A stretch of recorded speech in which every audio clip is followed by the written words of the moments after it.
Vous allez entendre un message de William Marion Branham intitulé « La foi et l'assurance ».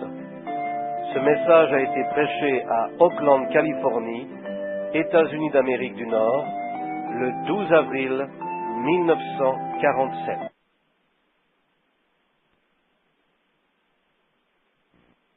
Il nous est difficile de savoir où nous serons soir après soir. Je pense que c'est la 3e fois que l'on change d'endroit en 4 jours. Et je pense que demain soir aussi, nous serons ailleurs. C'est ce qui rend la chose très difficile, de devoir ainsi déménager d'une place à l'autre. C'est un nouvel environnement d'un soir à l'autre, et cela complique les choses. Je pense que si jamais je reviens à Oakland, eh bien on pourrait par exemple avoir cet auditorium 1 semaine ou 2. C'est dans ces conditions que l'on peut tenir une véritable série de réunions et avoir de bonnes réunions. Ne pensez-vous pas? Je crois aussi que ça nous est possible. C'est dû à des horaires irréguliers. Je dirais même ceci, nous ne serons qu'un soir ou 2 ici. Ensuite, ça se tiendra à 160 kilomètres d'ici, tout juste comme nous parvenons au but au moment où les gens peuvent commencer à voir le mouvement surnaturel de Dieu. Alors, s'ils doivent entrecouper les réunions pour se rendre ailleurs, à 200, 300 ou 400 kilomètres plus loin, et de nouveau recommencer, au moment même où ils commencent à entrer dans l'atmosphère du réveil, où ils peuvent être guéris et où beaucoup de choses peuvent s'accomplir. Aussi, je pense que lorsque je serai revenu du Canada, et avant de me rendre au Mexique ou ailleurs, je pense que l'on devra établir des lieux de réunion où nous pourrons passer, disons, 1 mois au même endroit, ou quelque chose comme cela, pour permettre aux gens de rester suffisamment de temps, ceux pour qui l'on a prié, afin de leur permettre de recevoir leur guérison par ce moyen. Ensuite, il y a des témoignages. Comme cela se passe dans ma propre ville, à Jeffersonville, en Indiana. Ce n'est pas parce que c'est là, mais quand on me voit rentrer en ville, des centaines de personnes affluent de partout.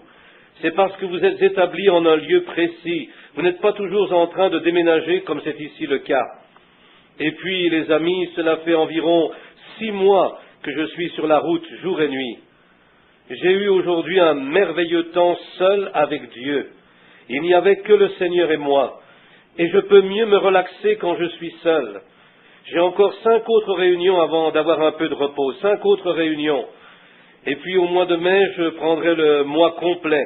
Je partirai seul dans les Rocky Mountains. Là-bas, il vous semble que j'aime être seul avec Dieu. C'est comme cela qu'il m'est si précieux. Et puis je reviendrai pour les réunions au Canada. Bon, nous n'avons pas beaucoup de temps. À quelle heure devons-nous quitter l'auditorium? À 11 heures? Je crois que c'est à 11 heures qu'il ferme l'auditorium. Aussi, je désire vous parler ce soir, ne prendre qu'un peu de temps et vous enseigner la parole de foi, afin que vous sachiez comment vous approcher de Dieu. Il est de ces grands et profonds sujets dont les gens prétendent très bien connaître. Et quand vient l'épreuve de force, ils en savent si peu. C'est vrai. Et ce soir, nous verrons quelques-uns de ces sujets, et en passant dans 2 jours à l'autre auditorium, je donnerai le programme. Arrêt de l'enregistrement original, note de l'éditeur. Car je veux votre guérison. C'est la raison de ma présence ici. C'est pour moi un énorme sacrifice d'être ici, mes amis. J'ai un foyer, une famille, et je suis un novice, un bébé dans l'œuvre. Cela fait à peine quelques mois que le don de guérison m'est venu. Ce n'est pas ma maison, je vis dans un 2 pièces, dans une petite maison en forme de L. Ma femme transporte l'eau de la distance d'un demi-pâté de maison. Il m'a été offert de très belles maisons en différentes villes où on me disait « Je vous construirai une maison d'une valeur de 5 000 $, elle sera à vous. » Mais, les amis, avec moi, ce n'est pas l'argent. Je voudrais même ne jamais avoir à y penser. C'est pourquoi plusieurs d'entre vous ici m'avez offert vos offrandes, mais je ne les accepte pas. Ce n'est pas vos finances que je désire, mais votre confiance. Je suis ici pour votre guérison. Comme je disais de ma petite maison, de ma femme et de mes 2 enfants, j'aimerais être avec eux ce soir. À l'heure qu'il est, 11 heures, cette fidèle épouse est sur ses genoux en train de prier pour moi. Elle sait que mes services commencent à peu près à cette heure-ci. Une mère aimante, elle prie pour moi. Mon jeune garçon, lui, qui a perdu sa mère à l'âge de 2 ans, prie aussi pour moi. Et d'une façon ou d'une autre, quand je monte en chair, je sens que leurs prières seront exaucées. Et je sais qu'il est prêt. Vous ne savez pas combien j'aimerais les voir ce soir, depuis que je les ai laissés à l'aéroport pour venir ici. Il y a quelques mois, ils s'agrippaient à mon manteau en pleurant. Un médecin qui vient à mon église m'avait dit qu'il ne me restait plus qu'1 an à vivre. Il avait dit qu'au train où j'allais, je m'effondrerais un de ces soirs en prêchant d'une crise cardiaque. Et mon jeune garçon a peur que ça m'arrive. C'est pourquoi il pleure et me dit « Papa, t'en vas pas !» Mais il y a quelque chose qui appelle pour les malades et les souffrants. Et mes amis, c'est seulement si vous me croyez que je pourrai vous aider. C'est de la seule manière que je pourrai jamais faire quoi que ce soit pour vous. Et comme j'aimerais être avec eux ce soir, vous ne savez pas combien j'aimerais. Plusieurs d'entre vous savez ce que c'est d'être au loin, pas vrai? C'est une petite cabane, tout au plus, mais ça ne prend pas une grosse maison pour former un foyer. C'est le caractère qui y règne qui fait le foyer. Et je suis heureux d'en avoir un. Que Dieu vous bénisse donc, et priez pour moi. Je vous en parlerai un peu plus dans 2 jours. Eh bien, ce soir, les amis, gardez tranquille le plus possible les petits-enfants, et faites de même. Accordez-moi aussi toute votre attention pendant quelques moments. J'essaierai de vous expliquer du mieux que je le peux la raison de ma présence ici ce soir et comment vous devez vous approcher de Dieu afin de recevoir votre guérison. J'ai beaucoup souffert et je sais ce que c'est que d'être malade. Je veux vous venir en aide et je le pourrai seulement si vous croyez. Je veux saisir l'occasion. Dès maintenant, j'ai tellement de choses en tête et je suis fatigué, mais j'aimerais remercier le ministre. J'oublie son nom, celui qui nous a permis d'avoir ce soir cet auditorium. Je crois même qu'il a annulé ses réunions, le révérend Jack Walters. Arrêt de l'enregistrement original, note de l'éditeur.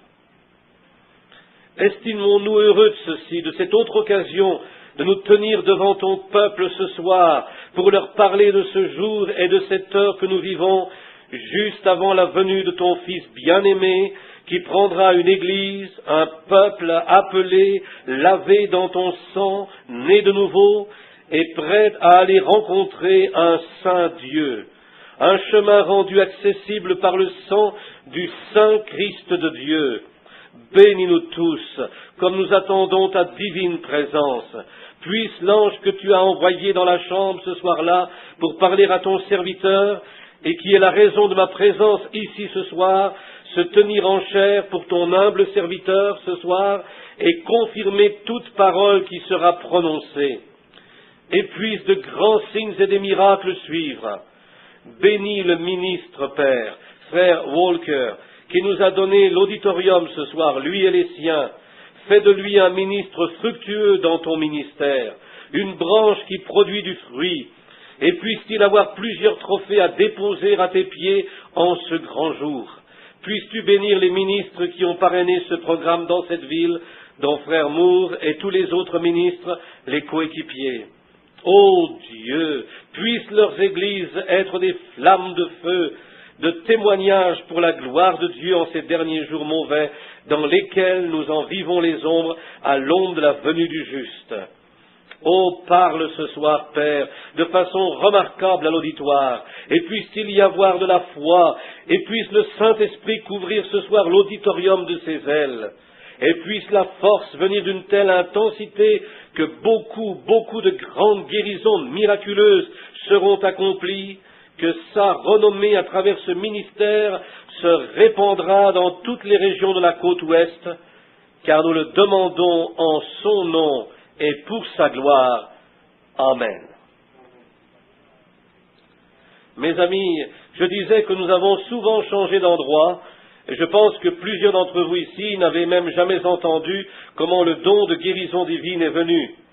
Mais la seule chose que je veux que vous fassiez ce soir, c'est de me croire. Si vous croyez, je suis sûr que vous verrez la gloire de Dieu. Cela n'a pas été aussi réussi que je l'aurais souhaité de ces derniers soirs. Encore que des infirmes, des afflictions, des sourds, des muets, des boiteux. Cependant, c'est très lent. Ça semble être très lent depuis que nous sommes sur la côte ouest. frère Charles Fuller me disait, quand nous étions à Long Beach, il me disait, frère Branham, la raison c'est que tout ici, sur la côte ouest, porte le nom de guérison divine. Il a dit, ils ont les adorateurs Blue Flame, l'adoration Father Divine, et tout sous le nom de guérison divine. Il a dit, c'est toute une pierre d'achoppement parce que... Arrêt de l'enregistrement original, note de l'éditeur. Guérisseur divin, personne ne peut faire de miracle en son nom et parler mal de lui. C'est ce qu'il a dit. Si quelqu'un donc peut amener les gens à leur guérison, j'en suis reconnaissant. Mais je crois vraiment, et de tout mon cœur, alors que nous entrons dans le sujet de ce soir, que si Dieu nous aide, vous aurez la vision et verrez quel est véritablement le jour et l'heure que nous vivons, et puis vous verrez et croirez. Que Dieu nous vienne en aide, tandis que je lis une portion des Écritures.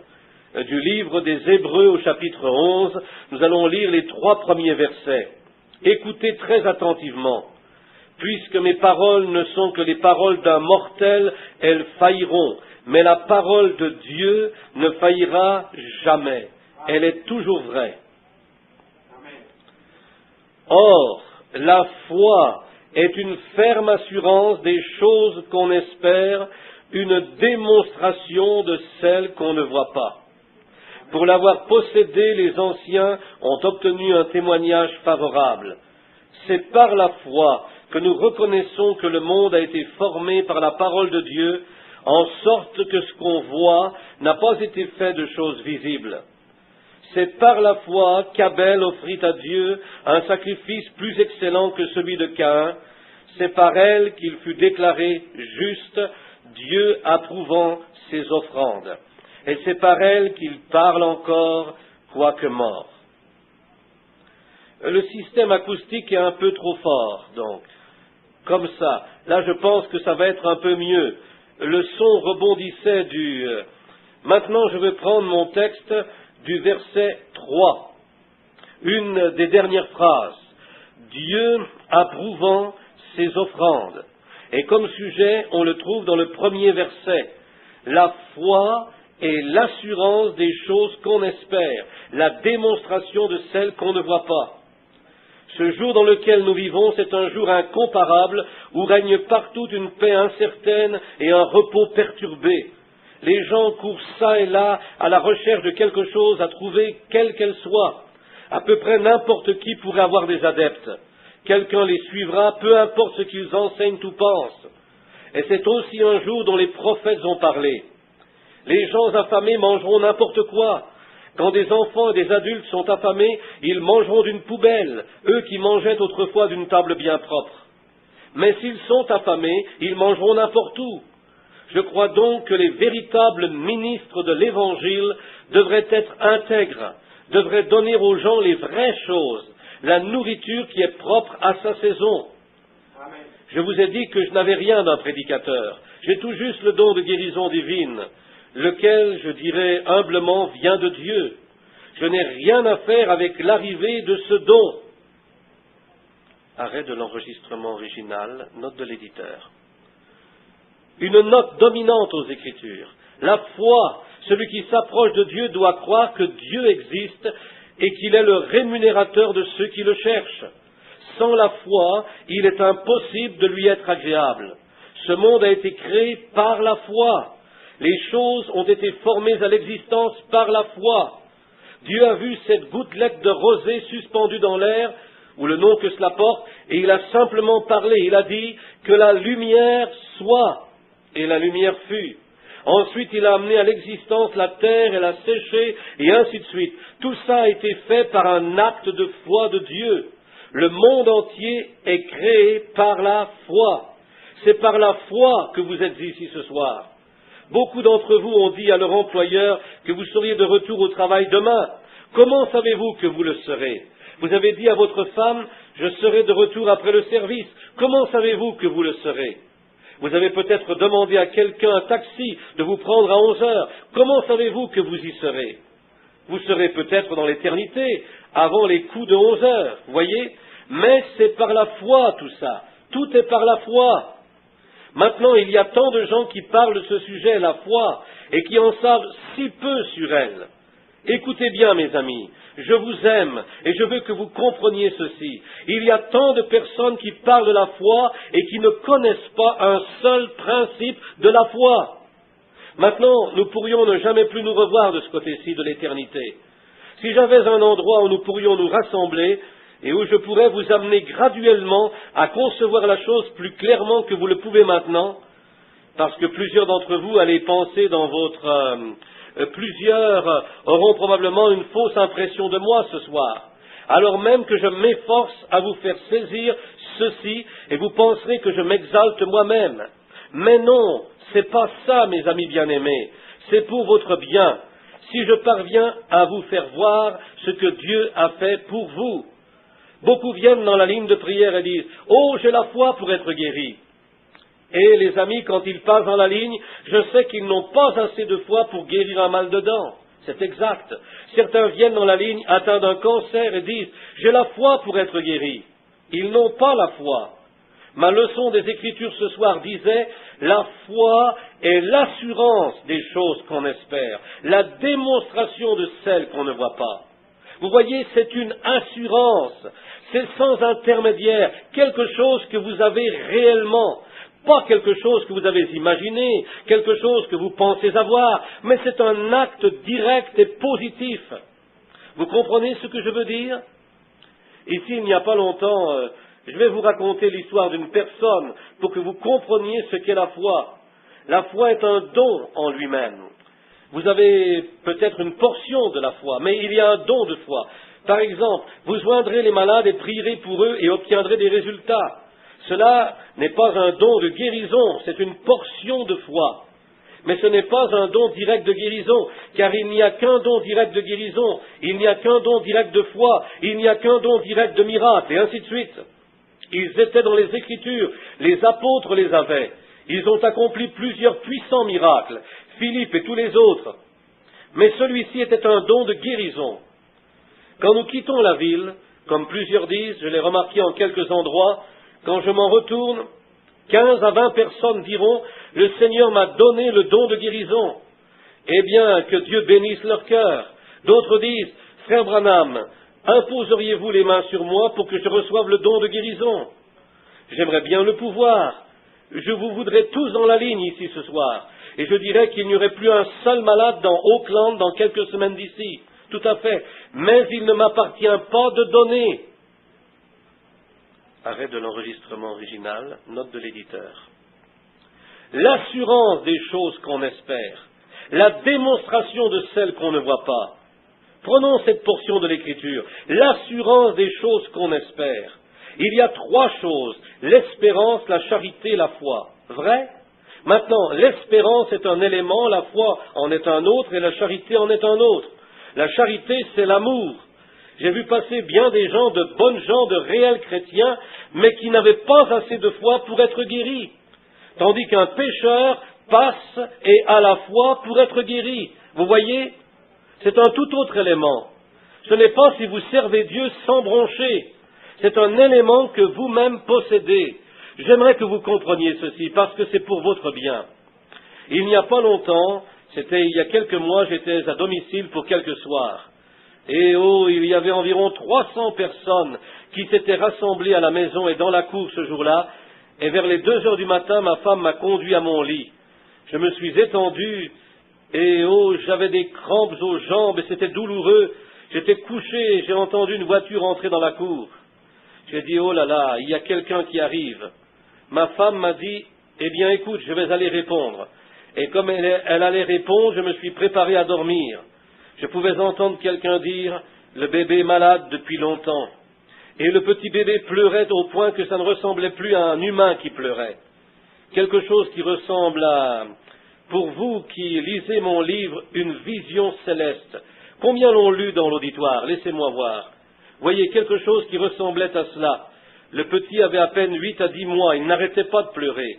Et la mère a dit, nous avons voyagé tout le jour et toute la nuit pour arriver ici, et nous avons amené le bébé. Oh, le pauvre petit! J'étais incapable de dormir. Je suis allé les retrouver et j'ai prié pour l'enfant. Puis je me suis assis un moment pour parler à la mère. Ils habitaient le nord de l'Ohio. Et pendant que nous étions assis là, mes amis, le petit a cessé de pleurer, lui qui jour et nuit ne s'était pas arrêté. Oh, cela vaut plus que tout l'argent du monde. Puis j'ai vu que la mère s'était mise à pleurer. De grosses larmes coulaient sur la petite couverture. Le père, lui, assis là, dans des bleus de travail, il avait probablement dépensé une bonne partie de son avoir pour faire le voyage. Il est venu m'entourer de son bras et m'a dit « Je vous aime, frère Branham ». Oh, l'un des meilleurs cœurs à n'avoir jamais battu se tenait dans des bleus de travail. Eh oui, ce n'est pas comment vous êtes habillés, c'est ce qui se trouve à l'intérieur de vous, c'est exact. En cela, je savais qu'il était sincère. Ce n'était pas de l'hypocrisie. Il le disait de son cœur, il m'aimait. J'ai regardé vers l'enfant et vers la mère. Quand j'ai regagné ma chambre, elle pleurait. Arrêt de l'enregistrement original, note de l'éditeur. Dans mon vieux Taco, mon Ford, m'attendant à Houston, tout l'intérieur porte des marques de genoux, où je me les frappais comme cela pour essayer de rester éveillé quand je me rendais prier pour les malades. Je quittais une réunion pour aller dans une autre. Je n'oublierai jamais le jour, m'en revenant de Houston, où une voiture m'a klaxonné et j'ai réalisé que j'étais du mauvais côté de la route. Je n'arrivais pas à rester réveillé, voyez. Je suis resté 15 jours et 15 nuits à prier pour les malades et voir des choses merveilleuses. Mais oh, mes amis, si ma vie était de courte durée, quelqu'un d'autre pourra peut-être rester parce que je ne serai plus là. Et cet homme m'a dit, ce jeune homme, il a dit, ma petite sœur, il m'a dit qu'il allait à une église. Je ne mentionnerai pas le nom ici parce que ce n'est pas indiqué et je ne critique la religion de personne. Et cette église est mon ennemi numéro 1. Ils disent que la guérison divine n'existe pas, et ainsi de suite. Et j'étais à mon église, l'église baptiste de Milltown, où j'étais allé tenir une série de réunions. Plusieurs ont pu le lire dans la petite brochure « Jésus-Christ, le même hier et éternellement ». Il y avait là une jeune fille de 27 ans qui ne pesait plus que 22 kilos. Elle s'appelait Georgie Carter et était atteinte de tuberculose. Elle allait à cette même église. Les gens du voisinage disaient « si elle guérit », elle était clouée au lit depuis 9 ans et 6 mois. Ils disaient « si elle guérit, nous croirons en la guérison divine ». Mes amis, elle est ma pianiste à l'église baptiste de Milltown ce soir. Mais eux croient-ils? Non. Même si l'un ressuscitait des morts, ils ne croiraient pas. Soit dit en passant, j'ai vu un homme à la morgue, déclaré mort par 3 médecins. Eh bien, ce soir, il conduit une locomotive de la compagnie Pennsylvania. Et eux ne croient toujours pas. Tout à fait, ils ne croiront pas. Nous sommes dans l'heure où les yeux des gens sont si aveuglés par les soucis du monde et tous les autres soucis qu'ils n'arrivent pas à voir Dieu. Souvent, il est avec eux, mais ils passent à côté, comme c'était au temps du Christ et sans le remarquer. Et maintenant, cet homme m'a dit, irez-vous? J'ai répondu, oui, monsieur. Il a ajouté, je ferais peut-être mieux de vous y conduire. J'ai dit, non, je vais essayer de rester réveillé. Là, ma femme s'est mise de la partie, elle m'a dit, chérie, tu vas tomber endormie quelque part. Je lui ai dit, non, tout ira bien, ma chérie. Je suis monté dans ma vieille voiture et je me suis mis en route. Je me suis dit, je vais faire attention. Sur la route, je me pinçais, je me mordais les doigts et avec ma salive, je me frottais les yeux et tout, essayant de rester réveillé. Je sais que ça ne fait pas très hygiénique, mais je faisais tout pour parvenir jusqu'à la jeune fille. Et on a roulé environ 12 kilomètres sur une vieille route rurale. Et j'ai trouvé là la jeune fille couchée, une fille d'environ 17 ans, 18 ans. Elle était dans une condition lamentable. Quand je suis entré dans la chambre, elle était très nerveuse. Elle a dit, « Oh, êtes-vous frère Branham ?» J'ai dit, « Croyez-vous, sœur ?» Elle a dit, « Oh oui, je crois. » Elle a dit, « Je crois. Ça m'est égal ce que dit mon église. » Elle allait à l'église où elle est autrefois, c'est Georgie Carter. Elle a dit, « Ça m'est égal ce que dit mon église. Je crois.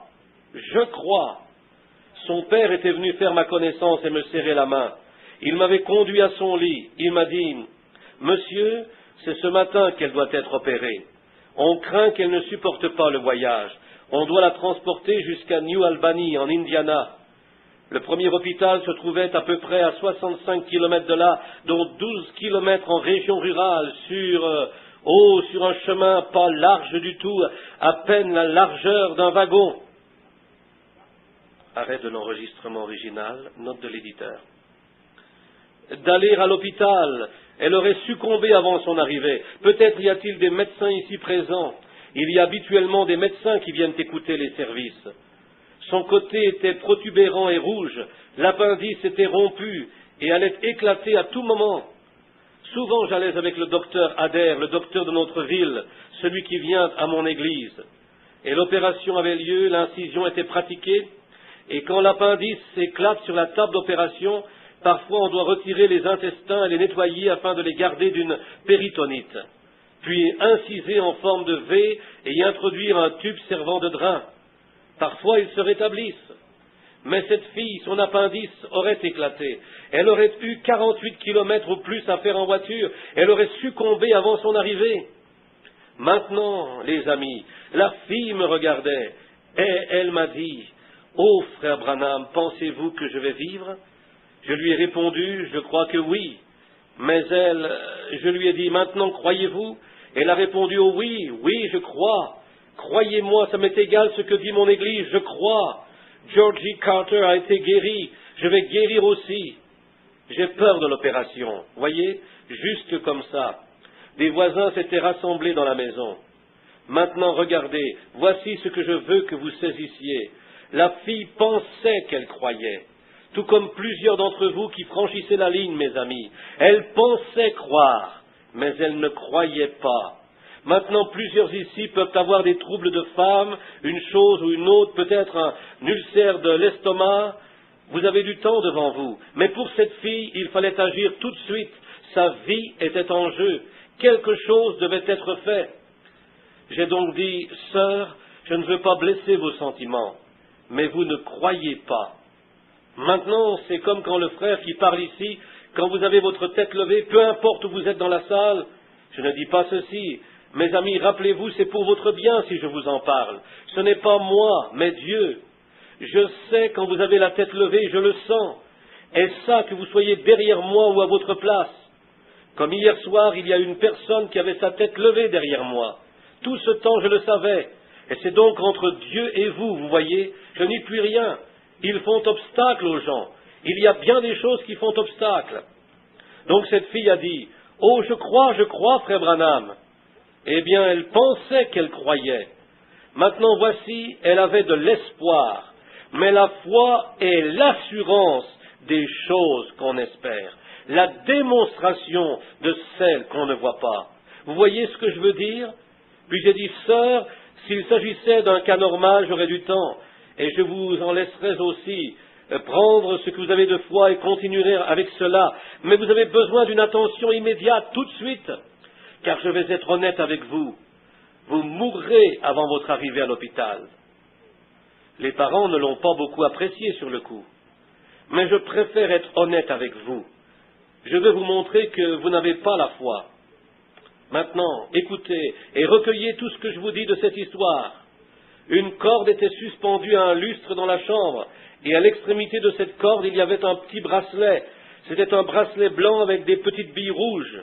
Un enfant s'était probablement amusé avec ça, vous savez, en le faisant balancer dans la chambre. Vous les utilisez peut-être aussi pour apaiser vos enfants en faisant balancer quelque chose comme cela pour les faire jouer, pour les amuser. Et j'ai vu ce petit bracelet qui était suspendu. J'ai dit à la jeune dame, je lui ai dit, « À quelle distance êtes-vous du bracelet ?» Elle m'a dit, « À environ 5 mètres. » J'ai dit, « Tous les autres adultes ici, vous tous, tournez-vous complètement le dos. Toute liberté d'action. Vous êtes un être humain. Vous pouvez faire pour ne blesser personne. Il me faut parler à cette fille parce qu'il lui faut saisir l'idée tout de suite. Et c'est pourquoi je touche avec vous ce sujet ce soir. Il nous reste 2 autres soirs et quelque chose doit être fait, vous voyez. Là, je ne voudrais pas vous voir partir en disant des faussetés sur ceci, parce que vous aurez peut-être à en répondre au jugement. Aussi, j'ai dit, quelque chose doit être fait tout de suite. J'ai dit, maintenant, vous les parents, tournez-vous le dos. Et quelques voisins étaient assis avec elle. Ils ont donc tous tourné leur dos et leurs chaises à moi. J'ai dit à la jeune dame, vous m'avez dit avoir la foi pour toute chose. Elle m'a répondu, oui, monsieur. J'ai dit, depuis combien de temps avez-vous mangé? Elle m'a dit, depuis environ 3 jours. Elle a dit, je ne supporte même pas l'eau. Et vous savez ce que c'est qu'un appendicite et une fièvre avec cela. Et j'ai dit, maintenant, si vous croyez de tout votre cœur, vous allez me prouver que vous avez la foi. Vous allez maintenant regarder vers ce bracelet qui est suspendu dans les airs et le faire tournoyer dans la chambre. Ensuite, vous le ferez balancer d'un côté de l'autre dans la chambre, puis vous l'arrêterez. Puis je croirai que vous avez la foi. Elle a dit, oh frère Branham, oh pourquoi me demander une chose pareille? J'ai dit, je voulais voir si vous aviez la foi. J'ai dit, Jésus a dit, si vous croyez, tout est possible. Maintenant, ça c'est une foi pure, mes amis.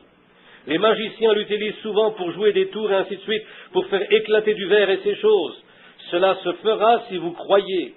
Mais j'essaie de fonder vos pensées sur la foi, pour qu'ainsi vous compreniez de quoi je parle. Et j'aimerais que l'on reste tranquille afin que vous saisissiez cela.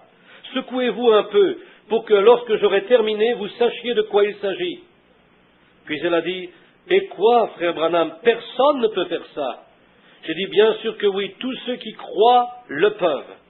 Et elle a dit, eh bien moi je doute que quelqu'un puisse le faire. J'ai dit, je pensais que vous aviez dit avoir la foi pour toute chose. Vous voyez combien elle était coincée. J'ai dit, vous avez dit tout pouvoir croire, prouvez-le-moi. Et elle a dit, je doute que quelqu'un puisse le faire. C'est du matériel, frère Branham. Elle a ajouté, pourriez-vous le faire? J'ai dit, oui, madame. Elle m'a dit, eh bien, est-ce que je pourrais vous voir le faire? Je lui ai répondu, si vous désirez. Et elle m'a dit, je le désire. Puis évidemment, j'ai fixé mes pensées sur le bracelet, et je voulais qu'elle regarde à ce bracelet, non à moi. Comme souvent il arrive dans une réunion, je prendrai un enfant qui louche, vous l'emmenez ici sans même avoir prié pour lui, et de simplement le regarder droit dans les yeux comme ça, et ses yeux se corrigent. Mais quand je me suis tourné la tête, arrêt de l'enregistrement original, ici frère Branham parle d'un autre cas ensuite, note de l'éditeur. De l'utiliser comme illustration. Elle est revenue. Elle pensait qu'elle n'allait pas revenir dans la ligne. C'était 2 ou 3 jours plus tard. Mais quand elle est venue cette fois-là, elle a dit, frère Branham, vous m'avez demandé de revenir dans la ligne. Il y a des centaines de personnes qui s'amassent partout très tôt le matin, et quand ils finissent par entrer, ils sont trempés d'avoir transpiré sous le soleil, et qui sont là pour une prière. Et puis quand Dieu l'eut guérie, ses 2 yeux se sont corrigés, et elle était normale. Elle est sortie en se réjouissant, vous voyez. C'est là la différence entre votre foi et la foi de Dieu. Maintenant donc, fixant mes yeux sur ce bracelet, ce que vous pouvez aussi faire, si vous ne doutez pas dans votre cœur. Il s'est mis à tourner. Ensuite, il a balancé d'un côté de l'autre, a tourné, s'est arrêté à mi-chemin. Elle a dit, frère Branham, c'est du spiritisme. Je dis, j'ai bien pensé que vous diriez quelque chose comme cela. N'est-ce pas étrange de la part de ceux qui disent connaître Dieu, que d'en connaître si peu de lui? Ne pensez-vous pas? Elle a dit, vous savez que nous appartenons à l'Église de Christ. Oh, excusez-moi, je ne voulais pas dire cela. Veuillez m'excuser, vous de l'Église de Christ. Je ne voulais pas dire cela. De toute façon, elle a dit, nous parlons quand la Bible parle et nous gardons silence quand elle fait silence. Vous savez avoir ce slogan. Je me suis interrogé là-dessus à quelques reprises. J'ai dit, très bien. Elle a dit, on ne peut trouver une chose pareille dans la Bible. J'ai dit, j'ai pensé que vous le diriez. J'ai dit, bien sûr que c'est dans la Bible. Elle a dit, eh bien, je ne crois pas ça. J'ai dit, bien, vous ne le croyez pas. Elle a dit, non, montrez-moi donc ça dans la Bible. J'ai dit, un jour, Jésus passa près d'un arbre. Il aurait voulu en avoir quelques fruits. Il n'y avait pas de fruits dans l'arbre. Il l'a maudit et l'arbre s'est mis à se dessécher. Et sur l'heure du midi, quand ils sont revenus, l'arbre était sec. Pierre lui fit remarquer avec quelle rapidité l'arbre s'était desséché. Il a dit, si vous disiez dans votre cœur à l'arbre de s'arracher et de se jeter dans la mer, et que vous n'en doutiez point, il vous obéirait. Ne l'a-t-il pas dit? Là, je lui ai dit, lui-même a dit, si vous dites à cette montagne, déplace-toi, et que vous ne doutiez point dans votre cœur, peu à peu cela s'accomplira. Ne l'a-t-il pas dit? Il l'a dit en effet. J'ai dit, je sais que votre pasteur incrédule, pour essayer de justifier son incrédulité, a dit qu'il s'agissait là d'une montagne de péché. Je suis aussi allé à l'école. Il était sur le mont des Oliviers. C'était le mont des Oliviers où il a dit, si vous dites en vous-même à la montagne de se déplacer que vous ne doutez pas. J'ai dit, de quelle foi s'agit-il? Il a dit, si vous aviez de la foi comme un grain de sénévé. J'ai dit, maintenant, si une foi de la grosseur d'un grain de sénévé peut faire bouger une montagne, d'une combien plus petite foi aurez-vous besoin pour simplement faire bouger ce bracelet? Vous voyez ce que je veux dire? Bon, je me suis souvent demandé pourquoi il avait parlé d'un grain de sénévé. Arrêt de l'enregistrement original, note de l'éditeur. Jésus n'a pu faire beaucoup de puissants miracles à cause de quoi? C'est ça. Voyez combien les gens connaissent peu. Les gens connaissent peu de choses de la foi. C'est étonnant, les amis, de constater combien ils connaissent peu de choses de la foi. Ils en parlent tant, et pourtant ils en connaissent si peu. Et puis elle a dit, eh bien, vous voulez me dire alors quel rôle cela joue avec Dieu? Ce rôle-là. J'ai dit, maintenant, voyez, un ange est venu dans ma chambre et m'a dit qu'il y a très longtemps, avant ma naissance, j'ai été ordonné à avoir un don de guérison divine. Et il est venu dans ma chambre ce soir-là. Et il m'a dit que Dieu avait envoyé le don et que c'était un don de guérison divine pour les gens. Et que si je pouvais amener les gens à me croire et à être sincère quand je prie, rien ne tiendrait devant cette prière. J'ai dit donc de parler face à face avec cet être surnaturel, je crois cela de tout mon cœur. Et si je peux vous amener à me croire de tout votre cœur, c'est ce qui fait bouger Dieu, et vous serez guéris. Ta foi t'a sauvé. Vous voyez ce que je veux dire? La foi pour croire vous a sauvé.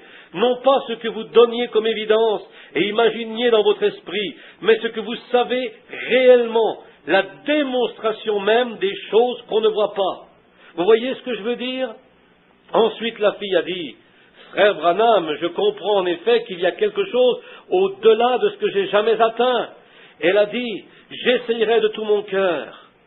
Ô Dieu, aie pitié de moi, permets que je croie. » Et j'ai pris sa main. Il y avait une vibration qui venait de cet appendice qui s'était rompu. J'ai prié et cela s'est immédiatement arrêté. J'ai dit que Dieu vous bénisse, sœur. Votre foi maintenant vous a sauvé. Quelques instants plus tard, j'étais assis dans un fauteuil et je me suis endormi. Le jour se levait. Il m'avait fallu un peu de repos avant de m'en retourner à la maison parce que je craignais de m'endormir au volant et d'avoir un accident. J'étais assis là quand ils ont appelé l'ambulance pour leur dire que ce n'était plus nécessaire. Quand un membre de la famille m'a réveillé, eh bien la fille s'était levée de son lit et avait mangé 1 litre de crème glacée. La foi est le seul sens direct et positif.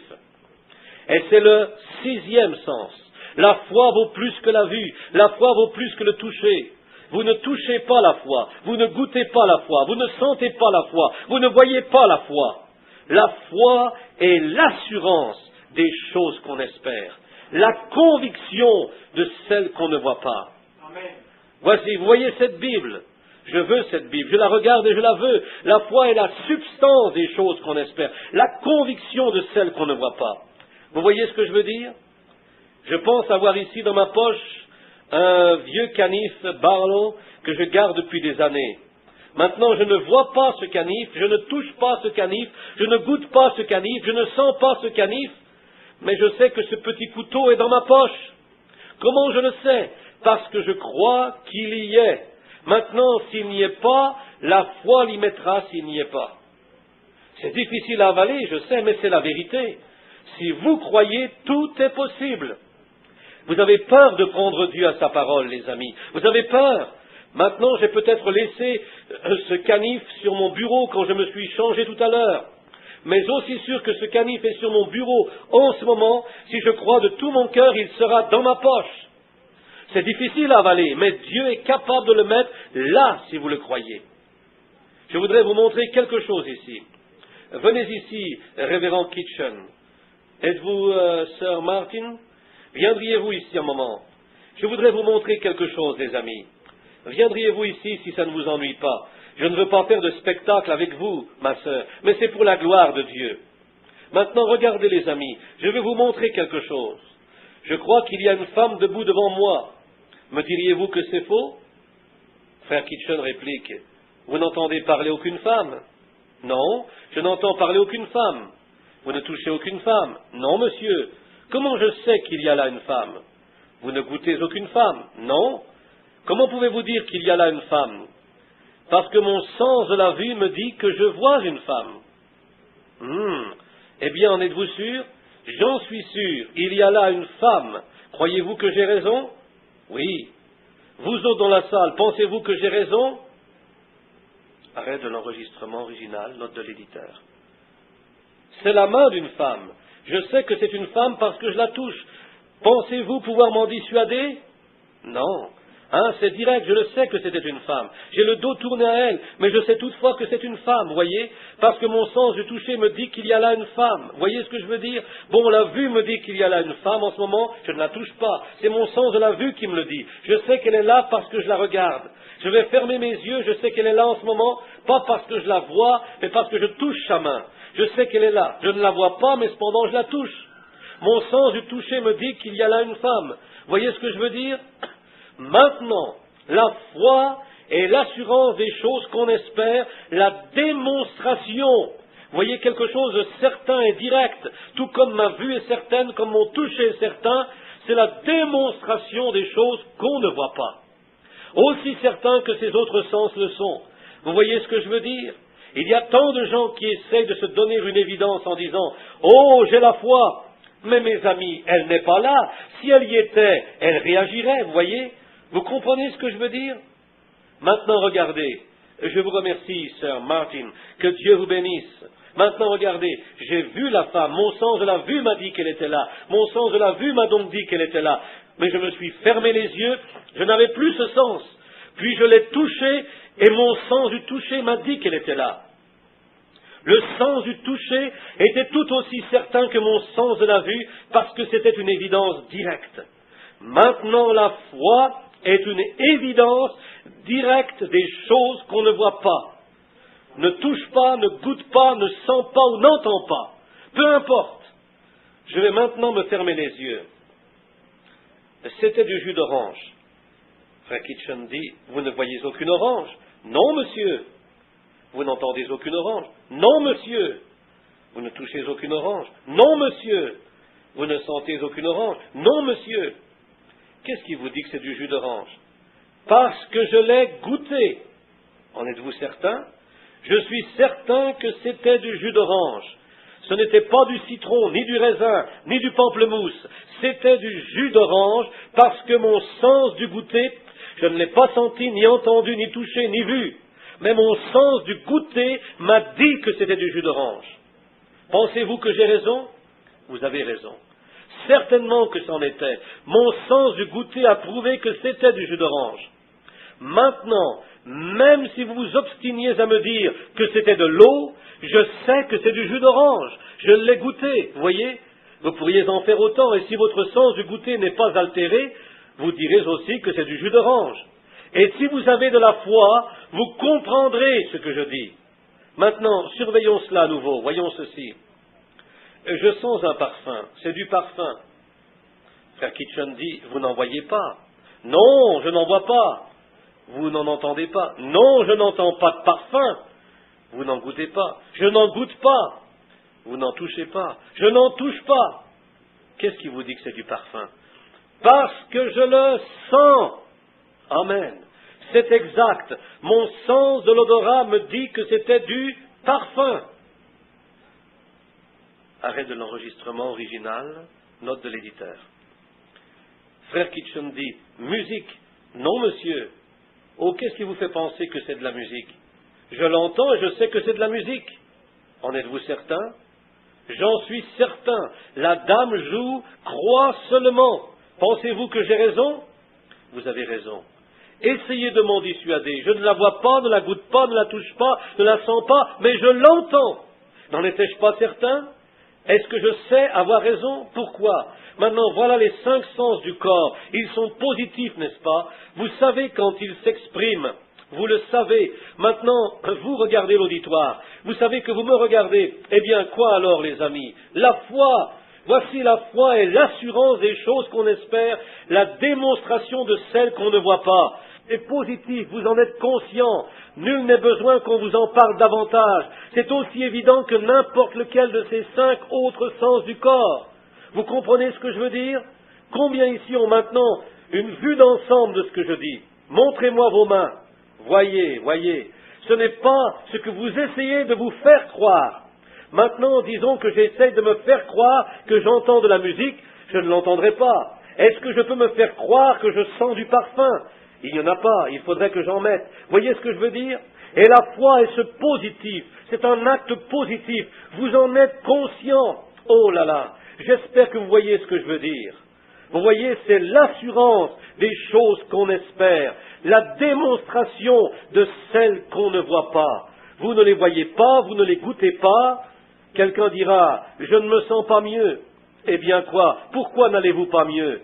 Si vous avez de la foi, il vous en sera fait selon votre foi, n'est-ce pas?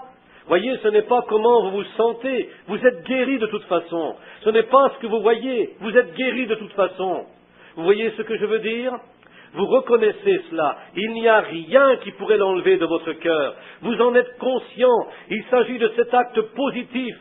Oh là là!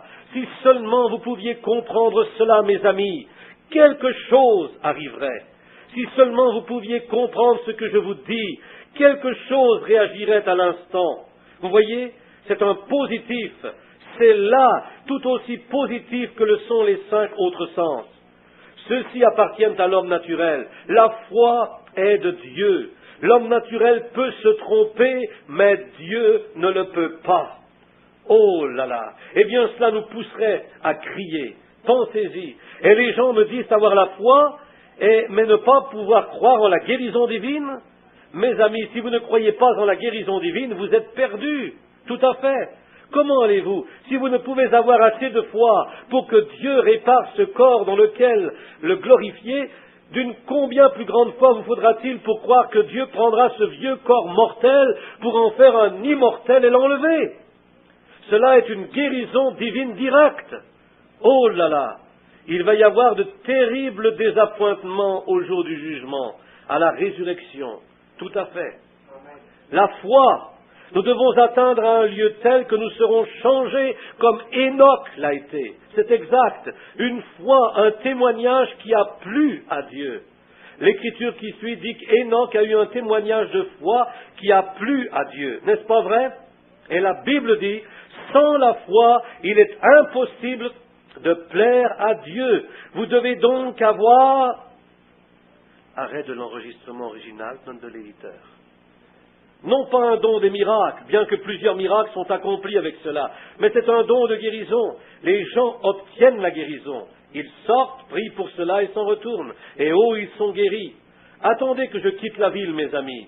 Longtemps après mon départ, vous entendrez témoigner les gens dans vos églises et dire « Eh bien, ce cancer, il est parti. J'étais sourd, eh bien, j'entends maintenant. Ce qui m'affligeait, eh bien, ce n'est plus là. » C'est simple comme bonjour. Vous n'arrivez pas là par l'agitation. Ce n'est pas une surexcitation. Je remarque que des gens viennent dans la ligne et commencent à se secouer en disant « Oh Dieu, Alléluia, Amen, gloire à Dieu !» Ne faites pas ça. Vous faites interférence à la foi, là. Vous faites interférence à Dieu. Venez avec respect et relevez la tête et croyez, c'est tout. Vous n'arrivez pas à la foi par une agitation. La foi est quelque chose qui se trouve déjà dans votre cœur. Approchez-vous simplement et croyez. Vous voyez ce que je veux dire? Oh mes amis, oh je vous aime. Je n'userais pas de cette honnêteté avec vous si je ne vous aimais pas. Mais je vous aime trop pour vous voir vous en tirer sans cela. Voyez, vous devez comprendre. Et maintenant, regardez, allons à mon texte tout de suite. Dieu a témoigné du don d'Abel. Dieu témoigne toujours de ses dons. Pas vrai? Ici, je veux que vous remarquiez la fois où les fils d'Israël ont été en esclavage 420 ans en Égypte, menés là par Joseph. Au fil des ans, il s'est levé un pharaon qui ne connaissait pas Joseph. Ensuite, le peuple est tombé sous l'esclavage. Il dut construire des maisons de paille et de briques et confectionner des choses avec de la paille et du chaume. Puis ils se sont mis à crier à Dieu pour avoir un libérateur, n'est-ce pas? Ils supplièrent sans arrêt. Dieu leur prédestina un libérateur, n'est-ce pas? Moïse. Et quand Moïse fut d'âge, il sortit et vit 2 Égyptiens maltraiter un Hébreu. Et il tua les Égyptiens et les enterra. Le lendemain, quand il se trouva parmi une querelle entre Hébreux, ils lui ont dit, « Quoi? Veux-tu nous tuer comme tu as tué les Égyptiens ?» Maintenant, voyez, soyez très attentifs. Moïse, celui qui devait les délivrer, le don de Dieu au peuple, ils ne l'ont pas compris. Vous voyez ce que je veux dire? Ils n'ont pas compris Moïse. Et Moïse pensait sûrement qu'il comprendrait qu'il était celui qui leur avait été donné pour les délivrer. Mais ils n'ont pas compris. Et là-dessus, mes amis, ne me comprenez pas mal. Et puis-je dire ceci avec respect, sachant que je suis en route pour l'éternité et que je devrais être jugé un de ces jours. Des milliers de personnes passent à côté du don qui leur est envoyé. Voyez? Ils ne peuvent pas comprendre ces choses. Et ils regarderont et diront, « Oh, il n'est qu'un homme. » C'est vrai. Était-ce Dieu ou Moïse qui a délivré le peuple? C'était Dieu en Moïse. Vous voyez?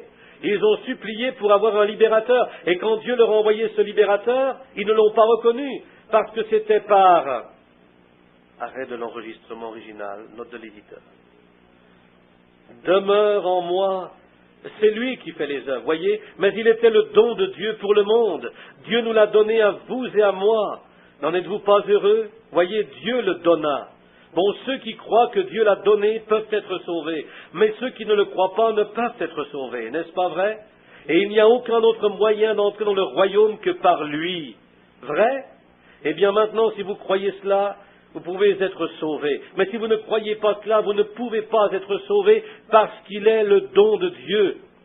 Voyez, les Écritures disent, nous savons que Dieu est avec Christ parce que personne ne peut faire les œuvres qu'il fait si Dieu n'est avec lui. N'est-ce pas vrai? Alors qu'est-ce que c'était?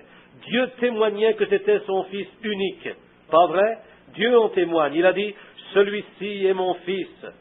Il a dit, si vous ne me croyez pas, croyez du moins à cause des œuvres. Vrai? Il a dit, l'homme témoigne de lui-même. Vous savez comment se lisent les Écritures, mais si après avoir témoigné la chose n'arrive pas, alors ne me croyez pas. Mais si je témoigne et que ce que je dis est vrai, mon Père en témoignera. Et si je vous parle d'un don de guérison divine et que Dieu n'en rend pas témoignage, ne vous en occupez pas, ce n'est pas vrai. Mais si Dieu en témoigne, croyez-y. C'est le don de Dieu qui vous est donné. Tout à fait. Vous voyez ce que je veux dire? Je n'aime pas devoir vous apporter ceci de cette façon, les amis. Je veux croire que vous tirez ce qui est entre les lignes. Maintenant, remarquez, voyez, c'est le don de Dieu. Ensuite, Jésus, quand il fut parti, quand il fut enlevé, beaucoup sont venus à Jésus et n'ont jamais été guéris. Il a prié pour un grand nombre qui n'en ont jamais eu de résultat, parce qu'ils ne croyaient pas. Ils ne croyaient pas qu'il était le Fils de Dieu. Ils ont dit, il se fait lui-même Dieu. De pardonner les péchés sur terre, quel blasphème! Ne voyez-vous pas? Ils en ont dit autant d'Élisée, ils en ont dit autant de Moïse. Nous aurions préféré mourir en Égypte que d'être amenés ici et mourir de faim dans le désert. Voyez, le messager de Dieu a toujours été rejeté. Vous savez de quoi je parle, pas vrai? Je l'espère bien, mes amis. Que Dieu bénisse vos cœurs. Je veux que vous le voyiez, mes amis. Maintenant, ensuite, ils eurent besoin d'un sauveur. Dieu a envoyé Christ dans le monde comme sauveur. Après le départ de Jésus, beaucoup des bien-aimés de Dieu étaient malades et affligés. Dieu donna à Pierre le don de la guérison divine. Les gens obtenaient leur guérison parce que Dieu témoignait par Pierre du don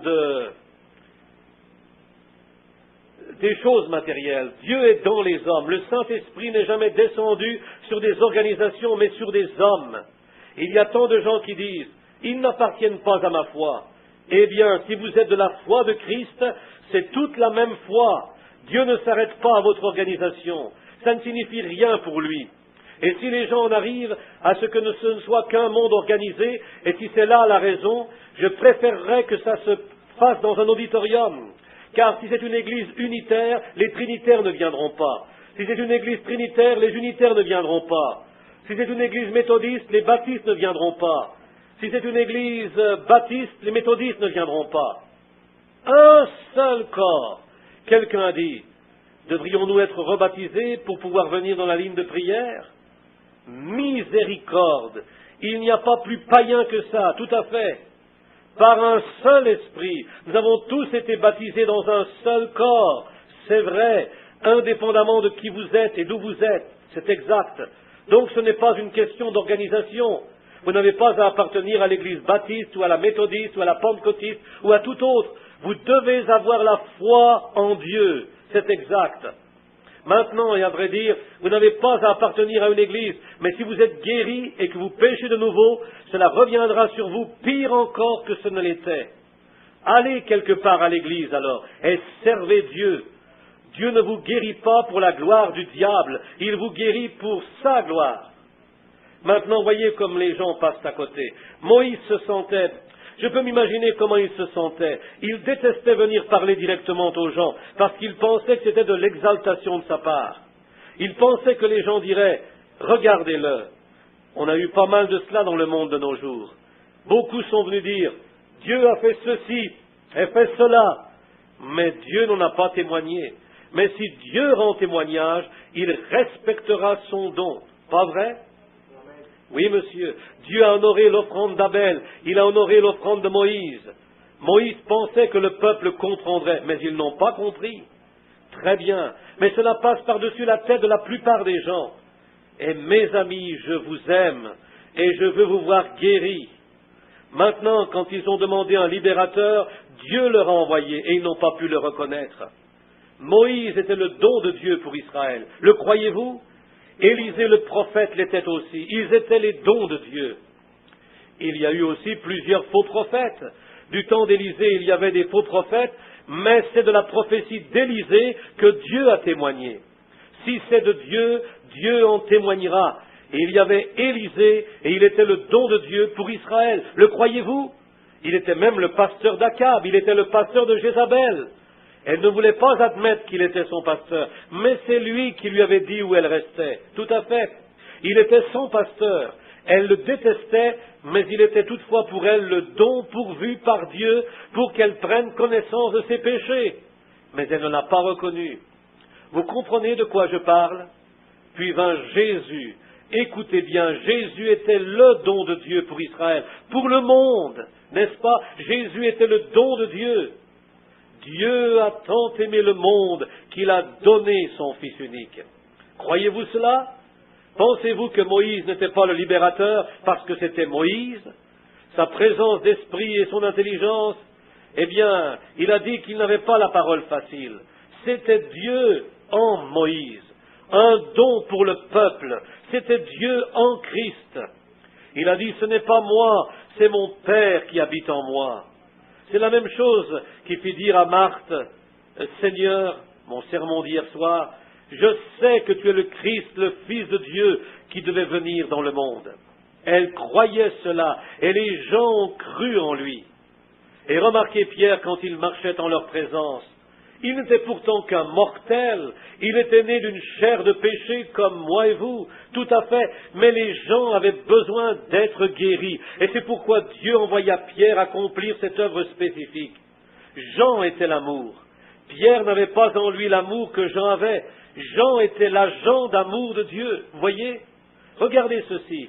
Quand il prit Pierre, Jacques et Jean, l'espérance, la foi et la charité. Ne voyez-vous pas? Ces personnes douées, ces trois, l'espérance, la foi et la charité. L'espérance était en Jacques. C'est lui qui a mis de l'ordre dans l'Église. La foi était en Pierre, la charité en Jean.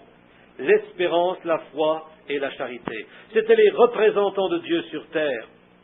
Et les gens se tenaient dans l'ombre de Pierre et étaient guéris. Oh, mes amis, oh là là, ne pensez pas que je crie après vous. Vous me trouvez peut-être excité, mais je ne le suis pas. J'essaye de vous faire comprendre ce point-là pour que vous me compreniez bien.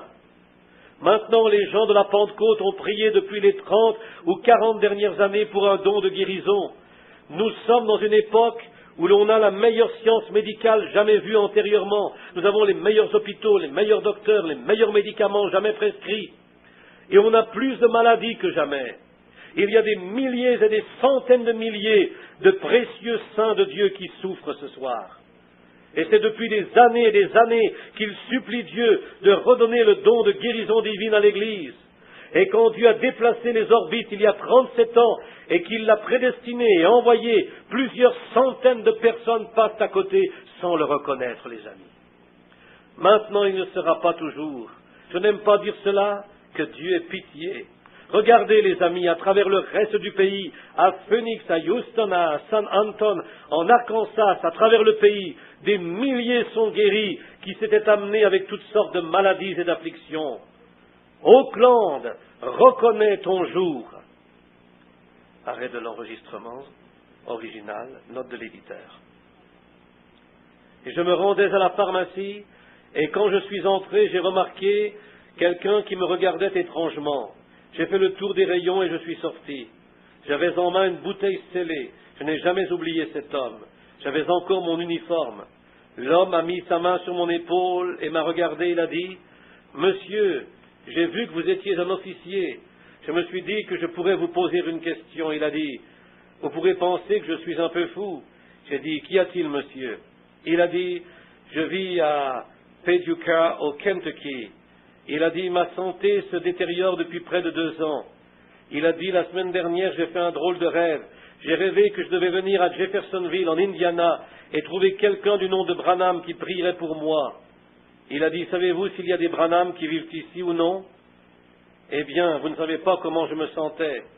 Je me suis alors dit, « Oh, Dieu en témoigne. » J'ai dit, « Oui, monsieur, je sais qu'il y a des Branham qui vivent ici. » Il a dit, « Savez-vous s'il en est un qui prie pour les malades ?» J'ai dit, « C'est moi. » Il m'a simplement regardé comme cela et des larmes se sont mises à couler sur ses joues. Il m'a pris par la main, j'ai pris sa main et j'ai ôté mon chapeau. J'ai déposé mon chapeau et mon arme dans mon chapeau. On s'est agenouillé sur le trottoir et j'ai commencé à prier pour lui, là dans la rue. Quand je me suis relevé, une maman était là avec ses enfants derrière elle et des hommes avaient enlevé leur chapeau comme cela, attendant la fin de la prière. Beaucoup de choses se sont produites à Jeffersonville et les gens ont su ces choses. Et quand on s'est relevé, ils étaient tous là, leurs têtes inclinées, écoutant la prière. Je me suis relevé et le frère m'a entouré de ses bras, s'est mis à me caresser le dos comme cela. Je ne l'ai plus jamais revu. Dieu l'a guéri. J'étais à Houston, Texas, aux réunions du révérend Kitchen, et un matin là-bas, j'étais dans une profonde réflexion en prière. C'était le service du matin. Des centaines de personnes venaient dans la ligne de prière et étaient guéries. Et tout à coup, une femme est entrée en courant. La bâtisse était aussi grande que cet auditorium, que cet étage principal. Et la femme est arrivée en courant à l'arrière. Elle avait un petit garçon dans ses bras et elle s'est assise. Elle semblait vraiment impatiente. Et il y avait une ligne de prière. Ils étaient 4 personnes, côte à côte, qui venaient comme ceci. Elle s'est levée, elle a dit, « Attendez une minute. » Et tout le monde s'est arrêté.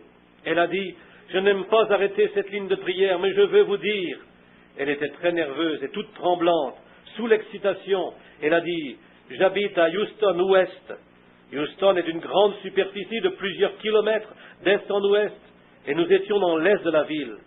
Elle a dit, « Ce matin, ma voisine, la mère de ce petit enfant, son père était un vieux prédicateur méthodiste, il est mort depuis 20 ans. Elle a dit, avant de mourir, il avait l'habitude de prêcher dans les environs, et il disait qu'un jour, Dieu rendrait les dons à l'Église des nations avant la fin de la dispensation des gentils, comme il l'a fait pour les Juifs. Elle ajouta, l'enfant de sa fille, c'est son enfant ici. Elle a dit, elle se sent faible. Elle a dit, ce matin, après avoir fait son ménage, elle a rangé sa vadrouille, elle est allée s'étendre au pied de son lit pour se reposer. Elle a dit, elle a eu subitement un rêve. Elle a vu un grand nuage noir se lever, et de ce nuage qui s'est mis à reculer est apparu son père qui est décédé. Et il a dit, lève-toi, prends l'enfant, et rends-toi au Houston Gospel Tabernacle, le don de guérison divine est là. Eh bien, elle a cru que ce n'était qu'un rêve. Elle n'avait jamais entendu parler du Houston Gospel Tabernacle. Donc elle est restée là quelques instants et s'est de nouveau endormie. Elle a fait le même rêve. Le gros nuage noir est venu. Son père est sorti de ce nuage. Elle a dit, eh bien, c'est étrange, cela fait 2 fois que je rêve à mon père. Elle a dit, il m'a dit, prends l'enfant. Eh bien, elle s'est levée, a pris quelque chose à boire, et est restée dans la maison un moment, puis est retournée s'étendre. Et elle a fait une 3e fois ce même rêve. Le gros nuage noir est apparu. Je ne crois pas à tous les rêves, vous savez, mais Dieu a dit, vos jeunes gens auront des visions, vos vieillards auront des songes. Elle a alors appelé au bureau des registres, et il a dit, oui, il y a un Houston Gospel Tabernacle à l'autre extrémité, sur la 67e rue. Il a dit, la 67e rue Est. Et la dame, la mère étant si faible qu'elle ne pouvait pas, son enfant souffrait de paralysie infantile, il avait une infirmité des jambes, elle ne pouvait pas le porter, mais elle avait sa voisine, et la voisine a fait tout le trajet, a pris un autobus, et puis l'autre jusqu'au dernier arrêt, à environ 2 coins de rue de l'église. Un officier s'y trouvait et elle lui a demandé, « Savez-vous où se trouve le Houston Gospel Tabernacle ?» Il a dit, « Oui, madame, juste là où l'on voit un rassemblement dans la rue. Ils ont là un service de guérison. » Eh bien, elle est arrivée toute épuisée. Imaginez-vous comment elle se sentait d'entrer là et de voir tout cela. Je lui ai dit, « Amenez-moi l'enfant. » Oh là là, vous savez ce qui s'est passé, n'est-ce pas? Oui, certainement. Et j'ai pensé que même si les anges du ciel le savent, Dieu témoignera de cela. Ses œuvres seront annoncées en dépit de ce que les gens en pensent. Tout à fait, c'est vrai. Que Dieu vous bénisse. À Camden, en Arkansas, à l'église du frère Adams, je pense qu'il y a quelqu'un ici ce soir de son église. Et là, on me tirait à l'extérieur. Des milliers avaient assisté à la réunion. Et ce jour-là, on me tirait à l'extérieur. Et je continuais d'entendre quelqu'un me crier, « Ayez pitié, ayez pitié! Oh, où êtes-vous, révérend ?» Je me suis retourné et frère Adams m'a dit, « On ne peut arrêter l'homme de couleur, vous savez. En Arkansas, si vous donnez la main à un homme de couleur, on vous met en prison. Voilà où ils en sont. C'est la loi qu'ils ont là. Vous pouvez lui parler, mais pas le toucher. Bon, c'est faux tout ça, c'est faux. C'est un humain comme vous et moi, comme n'importe qui d'autre, tout à fait. Je ne sais pas ce que vous en pensez, mais pour ma part, je veux décharger mon âme de cette chose, c'est vrai. Certainement, je suis derrière Abraham Lincoln, et c'est très bien. Et là, ce pauvre homme de couleur criait, « Oh, révérend !» Frère Adams m'a dit, « Venez, frère Branham, regardez la foule qui nous presse. » Et ils m'ont fait sortir de là. Ce n'est pas par insensibilité, mais ils essayent de prendre, parce que mes amis, des fois, vous mourriez écrasés sous leurs pieds presque. Et ils vous tirent. Je les aime, que Dieu bénisse leur cœur. J'aimerais me tenir là et toucher chacun d'eux et prier pour eux jusqu'à ce que le souffle me manque. Hier soir, quand j'ai quitté le bâtiment, il leur a presque fallu m'étendre dans la voiture. Le cœur me débattait comme cela. Vous ne réalisez pas la tension nerveuse engendrée par ces démons quand ils sortent et qu'ils sont dans la salle. Et vous êtes responsable. Et si quelque chose survenait dans la salle, eh bien, on vous mettrait en prison et cela détruirait les réunions une fois pour toutes. Vous comprenez ce que je veux dire? Vous ne savez pas quelle en est la responsabilité. Et je suis si fatigué de toute façon après 6 mois de route. Je lui ai dit, attendez un instant. Le pauvre type n'arrêtait pas de crier. Il avait son chapeau dans ses mains, une tête grise, et il criait, révérend, révérend. Sa femme lui disait, tu peux pas l'approcher, mon chéri, tu peux pas. J'ai dit, attendez un instant, juste un instant. J'ai regardé autour de moi, puis je l'ai regardé, j'ai dit, qu'y a-t-il, monsieur? Frère Adams et les autres m'ont mené à lui, et je lui ai demandé ce qui n'allait pas. Il a dit, révérend, révérend, voyez, il me tenait comme ceci et disait, révérend, en posant sa main sur moi. J'ai dit, oui. Il a dit, un instant, révérend. Il a dit, avant-hier soir, ma vieille mère qui est morte il y a presque 20 ans, elle était une chrétienne, je suis aveugle depuis plus de 12 ans. Il a dit, et la nuit dernière, ou plutôt dans la nuit d'avant, j'ai rêvé que Dieu avait envoyé son don de guérison divine. Et c'était à Camden, Arkansas, et que je ne devais pas vous laisser m'ignorer. Il a dit, révérend, s'il vous plaît, ne m'ignorez pas. Pensez-vous que je l'aurais pu? Qui qu'il eût été, c'est Dieu. Qu'on me jette en prison, ça m'est parfaitement égal. Et là, devant ce pauvre vieil homme, j'ai pris ses mains. Il avait perdu la vue lors d'une explosion. J'ai pris ses mains et j'ai prié pour lui. sa femme pleurait, des larmes coulaient sur son manteau comme cela. Elle est assise là. Quand j'ai eu terminé de prier, il paraissait très étonné. Il a regardé tout autour, a commencé à cligner des yeux et a dit « Chérie, n'est-ce pas là une automobile ?» Et c'était la voiture où nous étions assis. Des larmes coulaient de ses yeux. Il a commencé à lever ses mains dans les airs et à se réjouir. Ô frère, Dieu témoignera de ses dons. Les cieux et la terre pourraient passer, mais Dieu, lui, va agir. Il y aura bien quelqu'un pour recevoir cela. Oui, monsieur, si vous venez en respectant ce que Dieu a fait pour vous, tout à fait, Dieu témoignera de son don. Il est temps de commencer.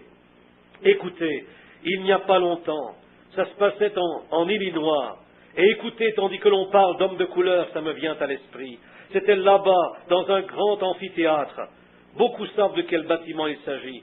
Comme j'étais là, je regardais autour de moi et je voyais différentes choses. J'ai vu un vieil homme de couleur, la tête garnie d'une couronne de cheveux blancs, et il s'est approché comme ceci en regardant.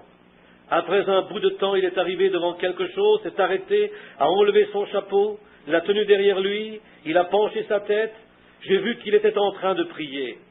J'ai attendu qu'il finisse de prier avant d'aller vers lui, et je lui ai dit, « Monsieur, je suis un ministre. » J'ai dit, « J'ai vu que vous priez. Qu'y a-t-il de si émouvant ici ?» Il m'a regardé, des larmes coulaient sur ses pauvres joues ridées. Il a dit, « Prédicateur, regardez là !» J'ai relevé la tête et j'ai regardé dans cette direction, et ça semblait être de vieux vêtements qui étaient là. J'ai dit, « Je ne vois que des vêtements. » Et c'est ce que beaucoup de gens voient, les signes naturels. J'ai dit, « Je ne vois que des vêtements. » Il a dit, « Voyez cette sorte de cercle qu'il y a dessus, prédicateur ?» J'ai répondu, « Oui, monsieur. » Il a dit, « Touchez mon côté, ce sont les marques d'une ceinture d'esclave. Ce cercle est le sang d'Abraham Lincoln. » Il a dit, « Le sang d'Abraham Lincoln m'a enlevé cette ceinture d'esclave. Pourquoi je ne devrais pas ôter mon chapeau et dire une prière ?» Et je pense ce soir que si un homme de couleur, pour la liberté et ses droits, a pu ôter son chapeau devant le sang d'Abraham Lincoln, que devraient faire les chrétiens devant le sang de Jésus-Christ? Oh, mes amis, je m'attendais à avoir plus de foi à Oakland et à Los Angeles aussi. Ceux qui l'ont dernièrement reçu, ce sont les Espagnols de l'Arizona. Ils ont vite saisi l'idée, ils ont reconnu le don de Dieu qui leur était envoyé. Ils sont venus directement sur l'estrade. J'ai vu de ces chères vieilles mères espagnoles perdre connaissance, tomber et être retirées de la ligne avant d'arriver à moi. Elles y ont cru. Une d'entre elles avait même rêvé qu'elle ne parlait même pas l'anglais. Elle avait vu l'être surnaturel se tenir. Vous avez la lettre ici, n'est-ce pas? Plusieurs. Pourquoi? Eh bien, Dieu témoignera de son don, n'est-ce pas vrai? Oh, mes amis, vous savez de quoi je parle. Comprenez-vous maintenant de quoi je parle? Arrêt de l'enregistrement original, note de l'éditeur. Des gens sont venus ce soir, comme ce fut à l'époque des apôtres. Puissent-ils réaliser que ceci est pour eux leur temps apostolique. L'heure de la réponse à leur prière est maintenant venue. Le Saint-Esprit dans la forme de la guérison pour leur corps. Accorde-le, cher Dieu. Puisse-t-il y avoir beaucoup de gens guéris ce soir.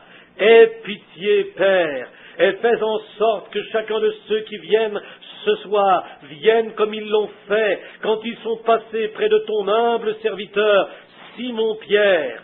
Ils ont été portés dans son ombre et ont été complètement guéris parce qu'ils ont reconnu Dieu dans l'homme. Puissent-ils reconnaître Dieu comme ils l'ont fait pour Moïse. Dieu était en Christ réconciliant le monde à lui-même. Puissent-ils reconnaître Dieu ce soir dans son peuple. Accorde-le, cher Père. Aie pitié maintenant et bénis-les tous. Et cher Dieu, je prie à cette heure pour ma petite église locale. Ils avaient ce soir leur réunion, pleurant, suppliant que je rentre à la maison. Ô Dieu, les gens se rassemblent des différentes parties du pays. Prends soin de mon petit garçon orphelin. Veux-tu, cher Dieu? Oh, je suis ici en train de me battre, essayant de mon mieux, cher Dieu, d'obéir à ce qui m'a été demandé de faire. Et puissent les gens reconnaître, Père, quel en est le sacrifice et ce que tu as fait pour eux. Puissent-ils reconnaître ce jour et qu'un grand nombre soit guéri de leur maladie et qu'ils rendent un témoignage à cette ville. car nous le demandons dans le beau nom de Jésus-Christ, ton Fils bien-aimé. Amen. Ils viennent de tous côtés.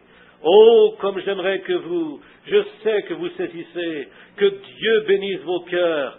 Je crois que vous avez saisi. Chantons maintenant, tandis que l'orchestre joue, crois seulement. Chantons tous à haute voix. Allons. Crois seulement, tout est possible. Crois seulement, tout est possible. Crois seulement. Juste un moment, croyez-vous que Dieu est au milieu de nous ce soir? Le croyez-vous? Croyez-vous qu'il vous a envoyé la guérison? Le croyez-vous de tout votre cœur? Alors chantons ceci avec nos mains sur nos cœurs. Seigneur, je crois. Seigneur, je crois. Tout est possible. Seigneur, je crois. Seigneur, je crois. Seigneur, je crois. Tout est possible. Seigneur, je crois.